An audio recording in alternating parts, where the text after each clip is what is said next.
मला कोणी थांबवा म्हणा याच्याकरता मी कधी प्रवचन कीर्तन करते, कारण माझा मी अलाराम लावलेला असतो आणि त्या काळातच मी प्रवचन करतो. आता एक जो होता, एक मुलगा आपल्या वडिलांची सेवा करायचा आणि एक राजा आपल्या आईची सेवा करायचा. आता मुलगा बापाची सेवा करायचा, राजा आईची सेवा करायचा, हे कर्म त्यांचं नित्यनियमाने चालू होतं. आणि ते सेवा करत असताना एक दिवशी त्या मुलाने आपल्या वडिलांचं दर्शन घेतलं आणि सांगितलं, दादा तुम्ही मला काय देणार? त्यांनी सांगितलं, मी काय देणार, पण माझा आशीर्वाद तुला असा आहे का तू ज्या गोष्टीला हात लावशील तिचं सोनं झाल्याशिवाय राहणार नाही. आता एवढा आशीर्वाद घेतल्यामुळे तो काय करायचा, गावात एखादी मोटरसायकल घेतली तर तोही म्हणायचा बापाचा आशीर्वाद. लगेच असं करता करता मोटरसायकल घेतली, बापाचा आशीर्वाद. असं करता करता जमीन घेतली, बापाचा आशीर्वाद. असं करता करता घर घेतलं, बापाचा आशीर्वाद. असं करता करता त्याचं नाव लोक विसरून गेले. तो दिसला काय म्हणायचे, कोण ह्या बापाचा, काय नाव पडलं त्याला, बापाचा आशीर्वाद. असं करता करता त्याने मग काय केलं, ज्या देशामध्ये लवंग तयार होती, काय ज्या देशात लवंग तयार होती त्या देशातली लवंग आणली, ती 1 रुपयानी लवंग आणली आणि ती करंजगावमध्ये त्यांनी 20 रुपयांनी विकायला सुरुवात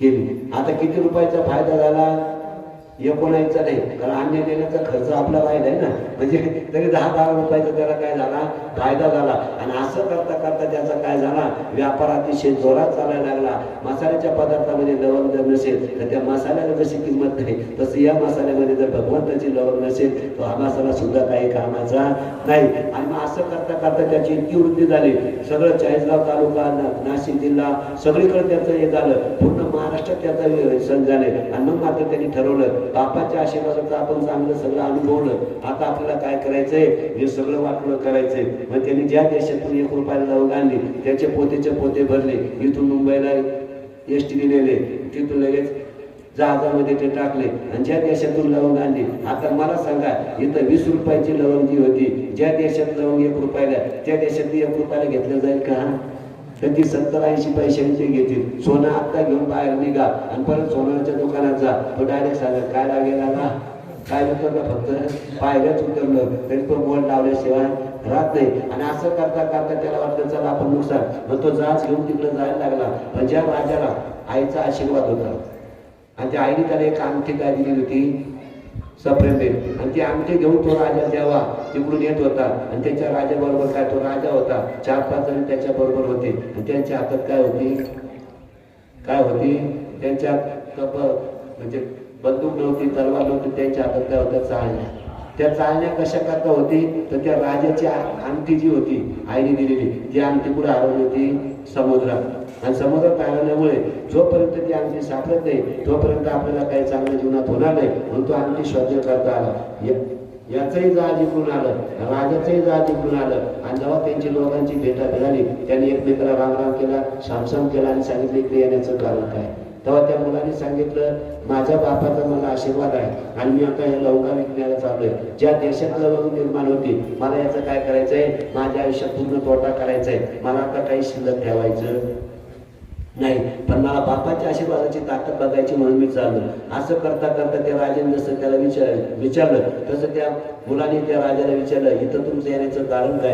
अरे म्हणजे माझ्या आईचा माझ्यावर जोपर्यंत आशीर्वाद होता, त्यांची जी अंगठी माझ्याकडे होती, त्या अंगठीच्या बळावर मी आजपर्यंत राजा होतो. पण ती अंगठी माझी काय झाली, ज्या दिवसापासून माझी अंगठी हरवली त्या दिवसापासून मला झोप लागत नाही, त्या दिवसापासून मला भूक लागत नाही, त्या दिवसापासून कोणतंच कार्य माझं नीट होत नाही. आणि असं सांगता सांगता सांगता मग त्यांनी सांगितलं काही हरकत नाही, पण याला वाटलं आता राजा आलाय म्हणून राजाला काहीतरी द्यावा. म्हणून यांनी आपल्या लवंगाच्या पोतातली जी होती ते दोन्ही पोटीमध्ये त्या लवंगा घेतल्या आणि त्या लवंगा जेव्हा तो राजाला दिल्या, त्या राजाच्या हातात जेव्हा लवंगा पडल्या, त्या राजाची जी हरवलेली अंगठी होती ती कोणाची याच्यात आली, कोणाची किमया, ही बापाच्या आशीर्वादाची किमया. कोणाची, कारण अंगठी पुढे पडली होती, पण वत्याचं नव्हतं करण्याचं ताकद कोणा, ते त्या भगवंतात ते. म्हणून त्या पद्धतीने ती अंगठी जेव्हा सापडली, आता ती राजाची अंगठी परत दिल्यानंतर राजा काय करेल, त्याचा गुणगौरव करणार आहे की नाही. मग राजाने सांगितलं, एक काम कर, या सगळ्या लवंगा मी इथं घेतो, तुला 1000 सोन्याच्या मोहरा देतो. काय सांगितलं, या सगळ्या. तो काय करायला निघाला होता, काय करायला निघाला होता, पण बापाचा आशीर्वाद काय करतो, ती अंगठी त्याच्या लवंगाच्या पोत्यात नसताना सुद्धा भगवंतानी बापाच्या आशीर्वादाने ती अंगठी लवंगाच्या पोत्यात आली. ती अंगठी राजाला मिळाली. राजा खुश झाला. 1000 सोन्याच्या मोहऱ्या घेऊन जेव्हा आला तेव्हा त्याचा तुला आणखी काय झाला, विश्वास झाला. फक्त एकच सांगेल, हा घेऊन एकच सांगा, घेऊन जा. आईचा आणि बापाचा आशीर्वाद जोपर्यंत आमच्या डोक्यावर आहे. आता या घरातला कोण गेलाय, बाप गेलाय. आता आमचा शेळके परिवार हा अर्धा अनाथ झालाय.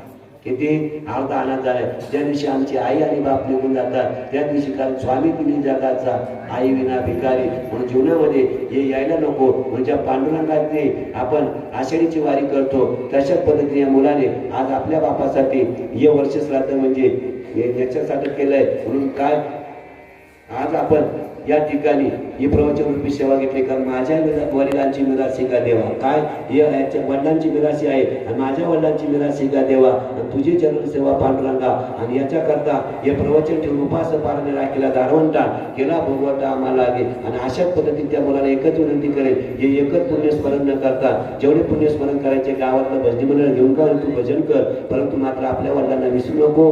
आणि वंश परंपरा दासनी आणखी तुका मोकले कला असे कोणा या पद्धतीने आता गेलेल्या बाबांना फक्त आपण एक निरोप द्यायचा आहे. तो निरोप देत असताना भगवान बाबाच्या वचनामध्ये द्यायचा आहे आणि आपली प्रवचन रूपी सेवा आपल्याला थांबवायची. तो निरोप असा द्यायचा आहे कारण ते बाबा गेले, त्यांना सांगितलं आमच्यासाठी तो रस्ता जाणून ठेवा. तो निरोप तुम्हाला सांगतो. जरे दाता भगवान गडा, जरे दाता भगवान गडा, निरोप माझा घेऊन जा, निरोप माझा घेऊन जा. हा भाव माझ्या अंतरेचा, हा भाव माझ्या अंतरेचा, भगवान बाबा घेऊन जा. जरी दादा भगवान गडा, निरोप माझा घेऊन जा, निरोप माझा घेऊन जा, निरोप माझा घेऊन